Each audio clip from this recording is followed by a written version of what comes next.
Hello, everyone. Welcome to another edition of the Dr. GPCR Virtual Cafe. I'm your host, Dr. Yamina Bershish.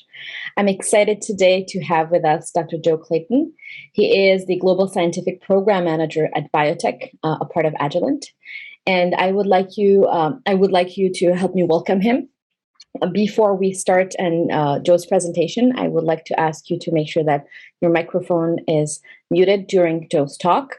At the end of the talk, we will have a Q&A session. Once the talk is finished, please feel free to type in your questions into the chat or just turn on your microphone and your camera and ask our speaker your questions directly.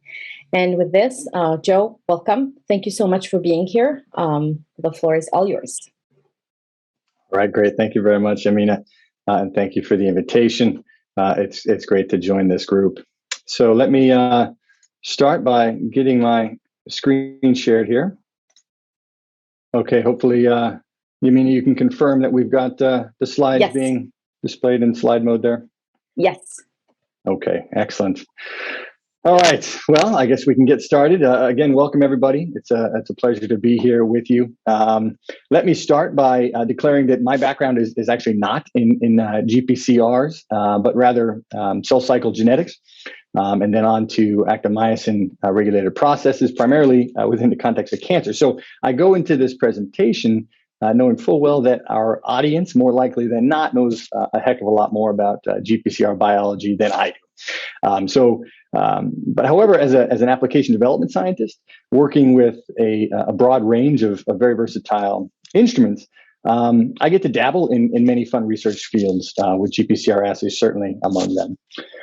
So from this experience, what I hope to do and be able to share today is provide some insight into the important considerations around the types of instruments that are available to conduct microplate-based GPCR studies, as well as cover some of the diverse assay formats that are available.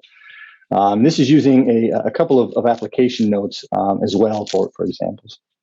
And ultimately, I hope at the end of this presentation to get to discuss some of the differences between plate reader-based methods for characterizing GPCR pathways and imaging-based methods, which is where I tend to have more experience and a bit more passion, let's say.